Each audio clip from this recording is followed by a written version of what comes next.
다음은 일부 마지막 주제 발표. 1930년대 중국 동북 지역에서의 한중 연대 투쟁을 성균관대 장세윤 선생님께서 하시겠습니다. 장세윤 선생님은 성균관대 자학과에서 박사학위 받으시고 독립기념관 연구원, 동북아 역사재단 수석 연구위원을 역임하셨습니다. 주요 연구 분야는 한국 독립운동사이고 대표 조서는 중국 동북 지역 독립운동사를 저술하였습니다.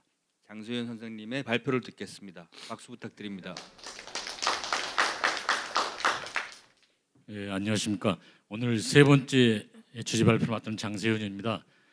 사실 여러분께 보고드릴 말씀은 굉장히 많은데 굉장히 압축해서 요점만 한 10분 정도로 압축을 해서 간단히 보고를 드리도록 하겠습니다. 오늘 제가 보고드릴 주제는 1930년대 중국 동북 지역, 만주라고 하죠. 그쪽에서 있었던 그 한중 연대 투쟁의 양상에 대해서 간단히 보고를 드리고자 합니다. 사실은 이제 오늘 주한 중국 대사께서 오셔서 굉장히 유창한 한국어로 상당히 좋은 말씀을 많이 하셨는데, 사실 우리 한국인들은 일본 제국제 패망하면은 미국 원자 폭탄, 그리고 미국 태평양 전쟁에서 일본군과의 전투 이런 걸 주로 생각하기 쉬운데, 사실은 이제 우리가 잘 모르고 있습니다만은 일본과 전쟁을 굉장히 오래 한 지역이 바로 중국이었고, 사실은 이제 중국은 1931년 우리가 흔히 만주사변이라고 하는, 중국에서는 9.18 사변이라고 하는데 31년 9월부터 45년 8월까지, 그러니까 만 14년, 중국에서는 흔히 항일전쟁 15년이라고 하는데, 사실은 우리가 중국인 또는 중국 정부, 중국 국민당과 중국 공산당의 항일전쟁을 사실은 간과하는 면이 있습니다. 그런데 최근에 이제 중국에서도 그것이 아니고 중국 정부나 중국 공산당에서 굉장히 치열하게 일본과 전쟁을 벌였고, 그 공은 결코 미국이 못지않다, 이런 주장들을 펼치고 있는데, 그 내용은 이제 제 발표문 75쪽에 보면은 각주 2번에 소개된 논문이 있는데, 거기에 보면은 항일 전쟁 기간에 중국인들이 거의 2천만에 달하는 엄청난 숫자가 희생이 되었다고 합니다. 그러니까 우리가 생각하는 이상으로 엄청난 피해를 입었고, 물적 피해는 말할 것도 없겠죠. 그런 면에서 중국 학자들의 주장을 이제 물론 우리가 이제 비판적으로 검토할 필요도 있겠지만, 이런 주장은 상당히 설득은 있지 않은가 이렇게 생각하고 있고, 실제로 우리는 이제 2차 대전 과정에서 소련이나 중국 역할을 좀 과소평가하는 경향이 있는데, 사실은 우리가 좀 그들의 항일 전쟁을 또는 항독 전쟁을 좀 더 실상을 자세히 들여다볼 필요가 있지 않나 이렇게 생각을 합니다. 그리고 최근에 제가 각주에서 각주 구원을에 짧게 소개를 했습니다만은, 제가 2019년도 11월 달에 용산에 있는 군사편찬 연구소에서 학술회의를 할 때 제가 참관했는데, 그때 굉장히 재밌는 논문이 발표됐습니다. 사실은 이제 학계에 소개도 별로 안 되고, 뭐 일반 대중 물론이고 언론에도 소개가 안 됐습니다만은, 이 발표 자료집에서는 이제 중국 학자 이름 밝히지는 않고 논문 제목만 소개를 했는데, 우리 말로는 학강동이라고 중국 화동사범대학 교수로 계시는 분이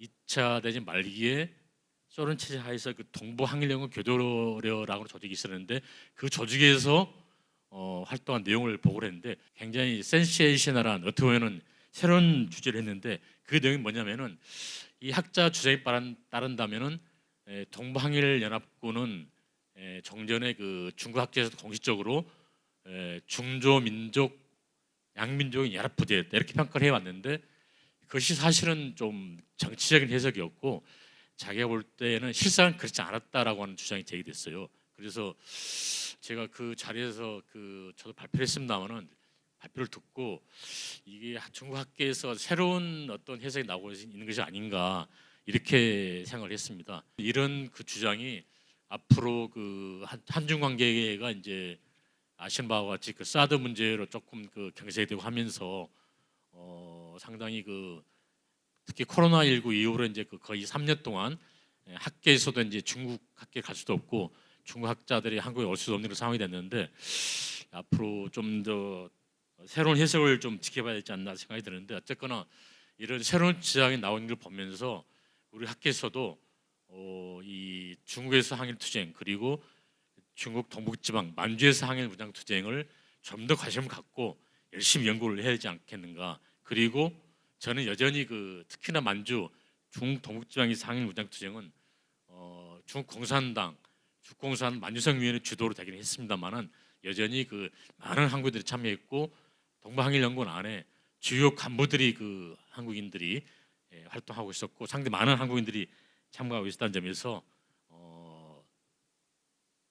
이 30년대 중국 동북지방에서 투쟁은 한국인과 중국인 양민족의 연합 투쟁이었다. 이런 입장을 저는 주장을 계속 고수를 하려고 합니다.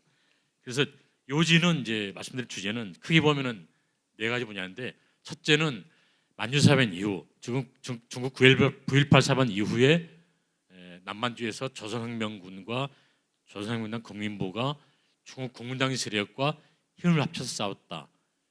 특히 이제 조선혁명군 같은 경우는 연영민중 자유군이라고 하는 조직에 들어가가지고 편입이 돼가지고 연영민중 자유군 특무대라고 편제로 항일을 투쟁을 했고 북만주에서는 이제 32, 3년경에 한국 독립군이라고 하는 오늘 기조발전해 주신 지청천 장군이 이끄는 한국 독립군이 중한연합 토일군, 한중연합 토일군이라고 하는 조직을 만들어서 길림국군이라고 하는 조직과 같이 힘을 합쳐 싸웠습니다. 그래서 그런 중한연합 토일군이라는 이름이 벌써 중한연합 토일군이라고 하는 이름입니다. 그리고 또 지청전 장군이 이끄는 한국 독립군이 1933년 6월 30일 날 그 유명한 대전자령 전투를 하게 됐는데 제가 이제 사진 자료로 동아일보 그리고 조선중앙일보 사진 자료를 발표 자료집 86쪽 그리고 88쪽에다 이제 사진 자료 제시를 했는데 우리 주최 측 자료에 볼 때는 굉장히 엄청나게 많은 전과를 거듭으로 나오는데 일본 측 자료를 찾아보면은 피난민이 나자고란 지역에서 함경북도 회령으로 이렇게 철수하는 과정에서 피난민이 이렇게 피해를 입은 걸 나오고 있더라고요. 그래서 앞으로 이 대전자령 전투 실상을 좀 더 규명을 해봐야 되겠습니다만은 요지는 뭐냐면은 지청천 장군의 한국 독립군이 중국 의용군인 길림국군이라고 하는 부대가 시세행 부대라는 부대가 있었는데 이 부대는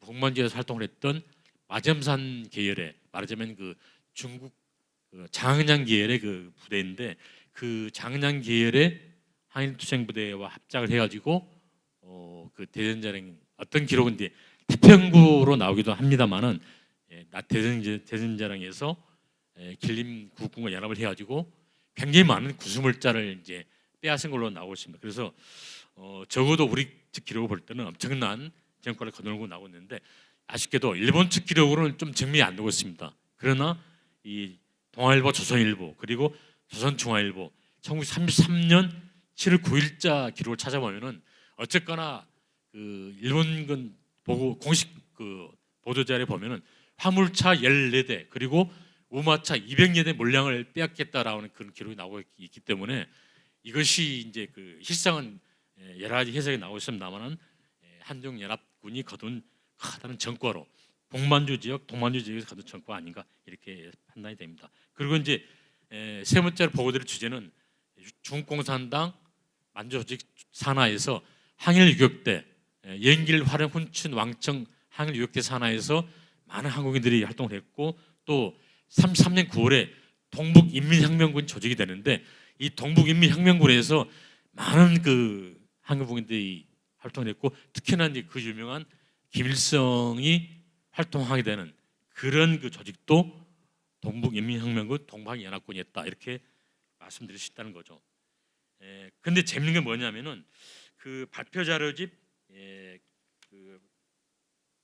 91쪽에 하단에 잠깐 언급을 했습니다만은 일본 측 기록을 찾아보니까 재밌는 게 나오는 게 뭐냐면은 이 동북항일연합군이 중국인들에 대해서는 이제 항일투쟁을 선전하고 있는 반면에 이 한국인들에 대해서는 동북항일연합군은 우리는 마적이나 토비가 아니라 바로 조선 독립을 위해 전투한 홍군이다 이런 그 선조하는 하는 내용이 일본칙 기록에 나오고 있어요. 그 내용은 뭐냐면은 각주 32번에 표를 했습니다만은 동방항일연합군은 중국인들에 대해서는 중국 해방을 위해서 하는 군대다.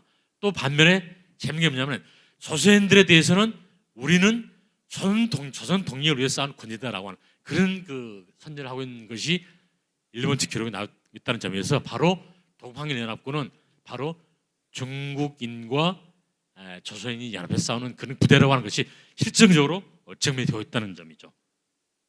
그리고 또 재밌는 게 뭐냐면은 그 김일성이 이제 동방항일연합군이 이론을 싸우고 있는 것은 이제 많이 알려진 사실인데 일본 측기록에 보면은 이 김일성이 이끄는 동방항일연구 3사, 동방항일연구 이방맹구 6사는 굉장히 그 민족주의적 색채가濃厚하다 이런 기록이 나왔다는 점입니다. 그런 점에서 동방항일연합군은 중국공산당 산하에서 싸우긴 합니다만은 상당히 그 독자적 행보를 보인 면이 있었다 이렇게 정리를 할 수 있다는 점이죠. 그래서 그 발표 자료집 92, 93쪽 보시면은 36, 7년경에 동부항일연구 안에 활동했던 한국인들이 많은 그 간부로 활동했던 기록이 나오고 있는데 간부로 활동한 그 활동 기록을 찾아보니까 꽤나 많이 나오고 있더라고요. 그 기록을 표 2로 정리를 했으니까 한번 봐주시기 바랍니다. 그리고 동부항일연군 교도로라고는 조직이 나오는데 거기에 동부항일연군 교도로가 40년 8월에 조직이 되는데 그때 동부항일연군 교도로 산하에 1, 2, 3, 4형이 있었는데 그 가운데서 한 2개 부대 내지는 3개 부대가 지휘관이 그 조선인이었다고 하는 그런 기록이 나오고 있고 그 기록은 그 발표자료 95쪽에 보시면은 실제로 그 동부항일연군 기념관에 전시하고 있는 그 편집표에 보면은 김일성, 허영식, 뭐 강신태라고 하는 그런 지도자 이름이 영장으로 지금으로 하는 중대장급으로 이제 파악이 되는데 실제 서른군 대륙 계획을 봤죠. 이게 부대, 3기 부대가 조선인 지휘관이었다고 하는 그런 조직을 기록을 찾아볼 수가 있습니다. 그리고 그 중국공산당 중앙 그리고 중국공산당 만주성위원회 그 기록을 찾아보면은 실제로 많은 그 기록을 찾아볼 수가 있고 특히 그 조선인들에서 조선 중국 한민족 조선민족에 대해서 실제로 연합해서 싸우자 연합해서 싸워야 된다고 하는 그런 많은 그 구호나 기록들을 남기고 있는 걸 찾아볼 수가 있었습니다. 그래서 찾아보니까 발표 자료집 101쪽에 보시면은 소수민족에 대한 슬로건으로서 찾아볼 수 있는 기록으로서 예를 들면 이제 중한 양민족은 함께 일본 적지의 압박 및 착취를 받고 있기 때문에 반드시 연합해서 공동의적 일본 제국지에 반드시 싸워야 된다고 하는 그런 구호들이 많이 나오고 있습니다. 그런 기록을 이제 열심히 해놨는데 이런 기록들을 통해서 30년대 그 중국 동북 지역에서 실제로 이제 그 중국공산당 만주성위원회 나중에는 이제 그 남만성위라든지 북만성위원회 이렇게 조직이 갈라지기도 합니다만은 실제로 종조민족연합을 내세웠고 실제로 36년 5월에 그 조국광복회를 만들게 되는데 조국광복회를 만들게 된 배경도 바로 조선민족을 끌어들이기 위해서 항일투쟁에 끌어들이기 위해서 조국광복회를 만들게 되는 걸 찾아볼 수가 있는데 실제로 그 조국광복회가 36년 5월에 만들어졌고 실제로 그 북만주 지역에서도 그 조선인 조국광복회 만들어가지고 40년도에 이제 이런 기록을 찾아볼 수 있는데 중국 동북사성 항일구국총회 고려민족위원회라고 하는 조직이 만들어지는데 그때 이제 그 조선민족에 대해서 발표한 그 포고문이 있어서 실제로 그 예시를 해봤습니다. 103쪽에서 104쪽에 걸쳐서 굉장히 그 자세히 나오고 있는데 이 기록을 보면 얼마나 이 조선민족에 대해서 많은 그 관심을 기울였고 노력을 기울였는가를 찾아볼 수가 있습니다. 그리고 이제 그 끝으로 그 기록을 찾아보게 되면 그 105쪽에 그 주보정이라는 사람이 동부항일연군 교도로 그 책임자 지휘자였는데 이 사람이 43년도에 실제로 이제 그 40년 6월에 일제가 패망했을 때 이 동부항일연군 교도로가 어떻게 작전을 전개해야 될까 이런 구상을 했는데 보면은 김일성 등의 조선인들은 중국 연면 지역과 함경북도 회령 지역으로 진입할 계획을 이미 일제패망 3년 전에 42년 6월 15일 날 항일 유격부대의 비상시 객표를 이렇게 구상했는데 이미 3년 일제패망 3년 전에 조선인들이 연면 지역과 함경북도 지역으로 진입해야 한다는 계획을 짜고 있는 것을 볼 수가 있습니다. 이런 것을 볼 때 얼마나 조선인들의 역할이 컸고 실제로 해방 후에 중요한 역할을 부여할 수 있었는가 이걸 찾아볼 수 있다는 점에서 우리가 이제 실제로는 잘 몰랐지만 중국 공산당 만주초 조직이나 동부항일연군 교도로에서는 조선인들의 활동을 굉장히 큰 비중으로 고려를 하고 있었다. 이걸 찾아볼 수가 있습니다. 그래서 결론으로 이런 기록들을 찾아볼 때 새로운 해석이 나올 수가 있고 실제로 중국 공산당의 역할을 크게 평가를 할 수밖에 없지만 그래도 적어도 만주 지역에서는 양민족의 연합 투쟁이었고 양민족 연합부대였다. 공동 투쟁이었다. 공동 전선을 이뤘다. 이렇게 말씀드릴 수 있겠습니다. 이상 보고를 마치겠습니다. 감사합니다. 감사합니다, 장성현 선생님. 장성현 선생님 발표에 대한 지정 토론은 숭실대 황민호 교수님께서 하시겠습니다. 황민호 교수님은 숭실대 사학과에서 박사학위 받으시고 같은 학과 사학과 교수로 재직 중이십니다. 주요 연구 분야는 한국 독립운동사고 주요 저서는 제만 한인 사회와 민족운동, 그다음에 철기 이범석 평전 등이 있습니다. 황민호 교수님의 토론을 듣겠습니다. 예, 박수 부탁드립니다. 방금 소개받은 황민호입니다. 뭐 시간도 없고 또 장세현 선생님은 만주독립운동사에 관해서 뭐 우리나라 최고의 권위자시니까요. 이 논문에 대해서 특별히 뭐 더 할 게 없습니다. 근데 다만 제가 읽으면서 한 세 가지 정도만 간단하게 문제 제기하는 걸로 하겠습니다. 첫째는 뭐냐면 선생님 오늘 계속 말씀하셨지만 동북항일연군이 중국하고 조선족 그러니까 한족 우리 민족의 민족연합부대적 성격이라고 90년대까지 하다가 지금 북한 지금 2000년대에 들어와서 중국의 태도가 좀 바뀌는 거 아니냐 이렇게 말씀하셨거든요. 저도 그거에 동의합니다. 그리고 그거에 대해서 우리가 좀 유심히 살펴볼 필요가 있는데 실제로는 동북항일연군이 결성되는 1930 몇 년이죠? 그 시기로 돌아가 보면 내가 갑자기 연도가 생각이 안 나는데 8.1 선언이라고 그래서 35년 8월 1일 날 8.1 선언에 의해서 동북항일연군이 결성되는데 그 8.1 선언의 내용에 보면 지금 우리가 동북항일연군을 만드는데 동북항일연군에 참여해야 하는 사람들은 노예가 되기 싫은 모든 일체의 모든 동포들과 그다음에 양심적인 병사와 사병과 남이사 그리고 열혈 청년 그리고 일체의 소수민족 이를 포함한다. 그리고 그 안에 이제 조선족, 만주족, 몽고족이 들어 있어요. 그렇게 생각하면 동북항일연군을 처음 만들 때 중국 공산당이 생각했던 건 좀 어려운 얘기입니다만은 계급 연합을 상정해 두고 항일할 수 있는 모든 계급을 포함하는 거였고 그게 이제 그렇게 시작하는데 왜 우리가 이걸 민족연합이라는 성격을 갖고 있느냐면 중요한 건 그 안에 우리 동포들이 조선인 우리 동포들이 무지하게 열심히 싸웠다는 거예요.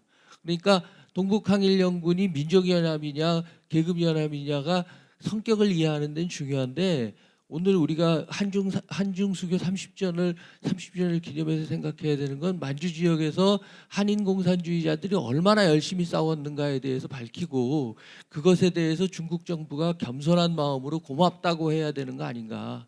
그것에 대해서 문제 제기를 할 필요가 있는 거 아닌가 그런 생각이 들고 그러면 문제가 뭐냐면 1935년 8월 1일 날로 돌아가서 생각해 보면 8월 1일 날 그때 항일무장 투쟁을 했던 분들의 마음이 뭐였는가 이걸 따져보는 게 역사학의 본령이 아닌가 그런 생각을 해봤습니다. 두 번째는 좀 길어졌는데 간단하게 말하면 대전자령 전투에 대해서 동아일보나 조선일보의 신문 자료를 인용하셨는데요. 저도 예전에 대전자령 전투를 한번 쓸 때 이 자료를 인용할까 말까 되게 고민을 하다가 전 포기했거든요. 왜 포기했냐면 이 신문의 내용에 보면 그 일본군의 그 손수레는 100대고요. 피난민의 손수레가 500대인가 그래서 더 많아요. 더 많아서 그런데 조경환 선생님이나 이청천 장군의 회고록에 보면 피난민 얘기가 안 나오거든요.